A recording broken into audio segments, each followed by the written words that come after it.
வணக்கம். இலங்கை செய்திகளுக்காக நான் ஹரிணி. முதலில் தலைப்புச் செய்திகள். கடந்த அரசாங்கங்களில் அமைச்சர் பதவிகளை வகித்த 6 மூத்த அரசியல்வாதிகள் கைதாக போவதாக அரசாங்கம் அறிவிப்பு. தமிழ் மக்களின் தங்க நகைகளை அரசுடைமையாக்காது அவர்களிடமே ஒப்படைக்க வேண்டும் என செல்வம் அடைக்கலநாதன் கோரிக்கை. இலங்கை பல்கலைக்கழகங்களில் புதிய மாணவர்களை கொடுமைப்படுத்தும் நடைமுறையை கடுமையாக கண்டித்துள்ள ஜனாதிபதி. இனி விரிவான செய்திகள். தேசிய மக்கள் சக்தியின் பேரணிக்கு வந்த பேருந்துகளை தெற்கு அதிவேக நெடுஞ்சாலையில் நிறுத்திய ஓட்டுநர்கள், அதற்கு வசதி செய்த குழுக்கள் மற்றும் சம்பவத்தை பார்த்த காவல்துறையினர் மீது சட்ட நடைமுறைப்படுத்தப்பட வேண்டும் என ஜனாதிபதி அனுரகுமார தெரிவித்துள்ளார். அதன்போது அரசாங்கத்தின் பேரணிக்கு ஒரு குழுவால் வந்ததால் காவல்துறையினர் எதுவும் செய்யவில்லையா? அவர்களிடம் வேறு ஏதேனும் சட்டம் உள்ளதா? நீங்கள் பேசிய அமைப்பும் மாற்றம் எங்கே என ஜனாதிபதியிடம் கேள்வி எழுப்பியிருந்தனர். அதற்கு பதிலளித்த ஜனாதிபதி அனுர, இந்த பிரச்சினை எப்படி எழுந்துள்ளது என்பதை நான் பார்த்தேன். நான் அதை நியாயப்படுத்தவில்லை. இந்த மக்கள் தூரத்திலிருந்து வரும் ஒரு குழு, இந்த மக்கள் தெற்கிலிருந்து வந்திருக்க வேண்டும். நான் அதை விசாரித்தேன். நான் மாத்தரை, ஹம்பாந்தோட்டை, மொனராகலை, பதுளை மற்றும் அம்பாறை ஆகிய இடங்களுக்கு பேசினேன். இந்த பேருந்துகளில் யார் இருந்தார்கள், அவற்றின் அமைப்பாளர் யார், எனக்கு தெரிவிக்குமாறு அவர்களிடம் தெரிவித்துள்ளேன். இந்த சம்பவம் அதிவேக வாகனங்கள் நிறுத்தப்படும் இடத்தில் நடந்தது. அங்கு ஒரு குறிப்பிட்ட அளவு இடம் உள்ளது. இந்த இடம் போதுமானதாக இல்லாத போது மக்கள் உள்ளே சிக்கிக் கொள்கிறார்கள். இந்த நடவடிக்கை தவறு. அந்த சம்பவத்தை காவல்துறையினர் பார்த்துவிட்டு அது நடப்பதற்கு அனுமதித்திருந்தால் அதுவும் தவறு. அதற்கு எதிராக ஒழுக்காற்று நடவடிக்கை எடுக்க வேண்டும். இந்த சம்பவத்தை கவனித்த காவல்துறையினர், பேருந்தை நிறுத்திய ஓட்டுநர்கள், மறுபுறம் அதற்கு உதவிய குழுக்கள் இருந்தால் அவர்கள் மீதும் சட்ட நடவடிக்கை எடுக்கப்பட வேண்டும். சட்டம் நடைமுறைப்படுத்தப்பட வேண்டும். கட்சிக்குள்ளிருந்து இதில் ஈடுபட்ட திசை காட்சியின் கட்சி ஆள்வரல்கள் மீது நடவடிக்கை எடுக்கப்படும். அந்த நபர்களின் பட்டியல் என்னிடம் உள்ளது. ஒவ்வொரு பேருந்திற்கும் ஒரு ஏற்பாட்டாளர்கள் இருக்கின்றனர். ஏனென்றால் இது நடக்கக்கூடாத ஒன்று. நாட்டில் ஒரு பொது சட்டம் உள்ளது என்றார். தமிழ் மக்களின் தங்க நகைகளை அரசுடைமையாக்காது உரிய முறையில் அவர்களிடமே ஒப்படைக்க வேண்டும் என நாடாளுமன்ற உறுப்பினர் செல்வம் அடைக்கலநாதன் கோரிக்கை விடுத்துள்ளார். பாதுகாப்பு அமைச்சின் வசமிருந்த தமிழ் மக்களின் பெருந்தொகையான நகைகள் தற்போது காவல்துறையிடம் ஒப்படைக்கப்பட்டு மத்திய வங்கியினால் குறித்த நகைகள் தொடர்பில் ஆய்வு மேற்கொள்ளப்பட்டு வருகின்றது. அவர் மேலும் தெரிவித்துள்ளதாவது, மனிதாபிமான யுத்தம் என்ற போர்வையில் மக்களை கொன்று குவித்து அவர்களின் கலாச்சார அடையாளமாக பேணப்பட்டு வந்த சொத்துக்களை இல்லாமல் செய்து தமிழ் மக்களை நெருக்கடியாக்கிய பேரினவாத சிந்தனை கொண்ட அரசு தமிழ் மக்களின் பெருந்தொகையான நகைகளை மறைத்து வைத்திருப்பது தொடர்பில் இதுவரை எவ்விதமான கருத்துக்களையும் வெளியிடாமல் இருந்திருக்கின்றது. இந்த நிலையில் நகைகளை வன்னி பொருள் நிலப்பரப்பில் உள்ள வங்கிகள் அடகு வைத்த மக்கள் தமது நகைகளுக்கு என்ன நடந்தது என்பது தெரியாமல் தமது முதலீடுகள் அனைத்தையும் இழந்திருப்பதனால் பெரும் வறுமையில் வாழ்ந்து வருகின்றார்கள். இவ்வாறான நிலையில் தற்போதைய அரசு தேர்தல் நலனுக்காக இருந்தாலும் அந்த நகைகள் தொடர்பில் தகவல்களை வெளிக்கொணர்ந்து அதனை வெளிப்படுத்தியமையை வரவேற்கின்றேன். எனினும் குறித்த நகைகளை உரியவர்கள் இல்லை என்ற காரணங்களை காட்டி அரசுடைமையாக்காது நகைகளுக்கு உரித்தான தமிழ் மக்களிடம் ஒப்படைப்பதற்கு அரசாங்கம் நடவடிக்கைகளை மேற்கொள்ள வேண்டும். இதேவேளை பொதுமக்களும் தங்களிடம் குறித்த நகைகளை அடகு வைத்த பற்றுச்சீட்டுகள் இருக்கும் பட்சத்தில் அதனை வெளிப்படுத்தி தமது நகைகளை உறுதிப்படுத்தி பெற்றுக் கொள்வதற்கு முன்வர வேண்டும்.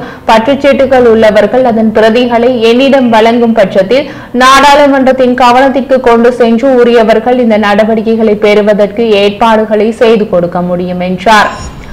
உள்ளூராட்சி மன்ற தேர்தல் தொடர்பான பிரச்சார நடவடிக்கைகள் முடிவடைந்து இன்றுடன் தொடங்கும் அமைதி காலத்தில் சட்டத்தை மீறும் அனைவருக்கும் எதிராக சட்டம் கடுமையாக நடைமுறைப்படுத்தப்படும் என்று காவல்துறையினர் தெரிவித்துள்ளனர்.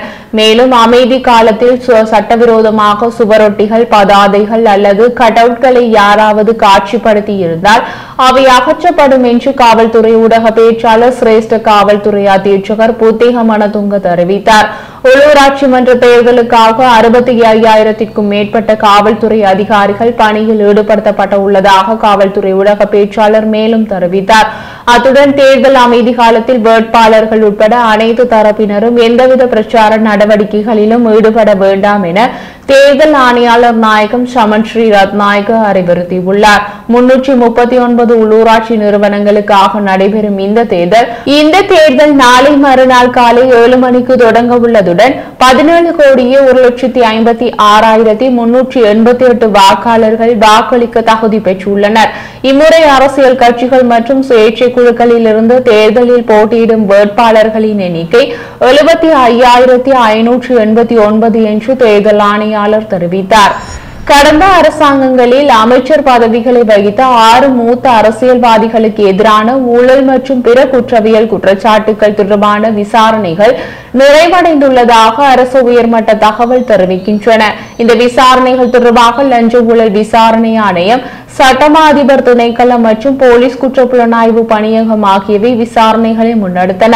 அதற்கமைய எதிர்வரும் காலங்களில் இந்த நபர்களுக்கு எதிராக சட்ட நடவடிக்கை எடுக்கப்பட உள்ளதாக தகவல் வெளியாகியுள்ளது.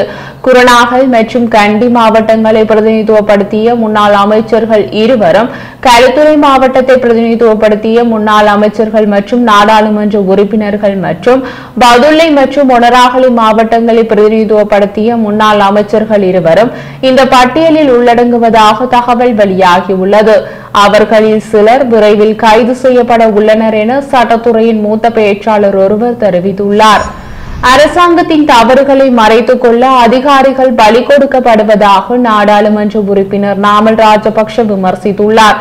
கொழும்பு தொட்டலங்க பிரதேசத்தில் சனிக்கிழமை நடைபெற்ற ஸ்ரீலங்கா பொதுஜன பெரமுனவின் தேர்தல் பிரச்சார கூட்டம் ஒன்றில் கலந்து கொண்டு உரையாற்றும் போதே அவர் இதனை தெரிவித்துள்ளார்.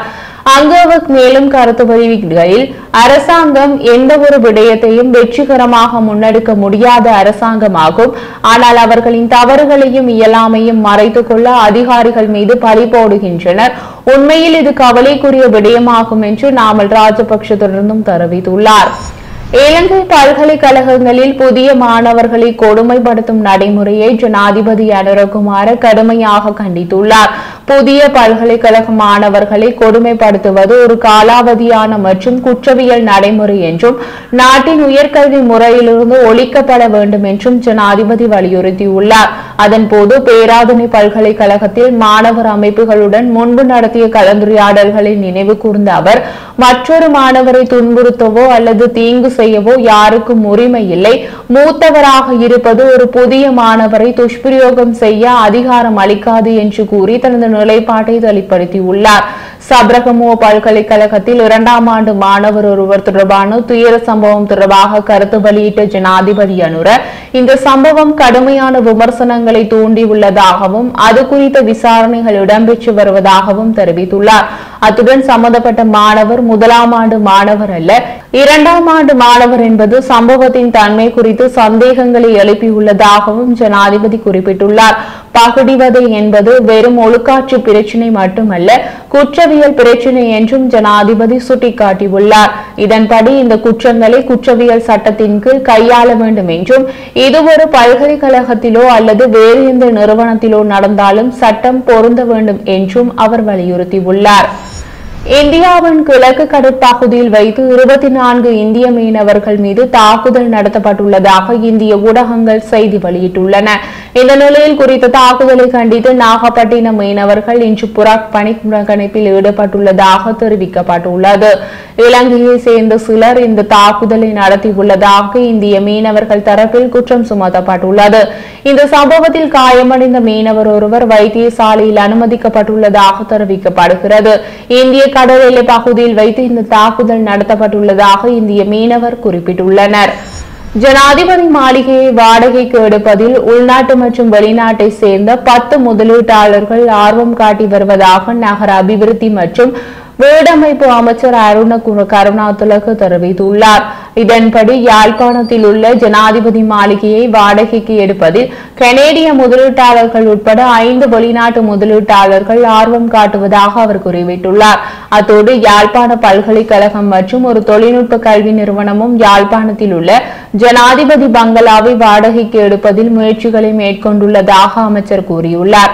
எனினும் யாழ் பல்கலைக்கழகத்திற்கு அந்த இடத்தில் செயல்பட ஏற்ற சூழல் இல்லை என கண்டறியப்பட்டுள்ளதாக அவர் சுட்டிக்காட்டியுள்ளார். எனவே ஜனாதிபதி மாளிகையை சுற்றுலாத்துறையை மேம்படுத்துவதற்காக வழங்குவதற்கு அரசாங்கம் கவனம் செலுத்தி வருவதாக தெரிவிக்கப்படுகிறது.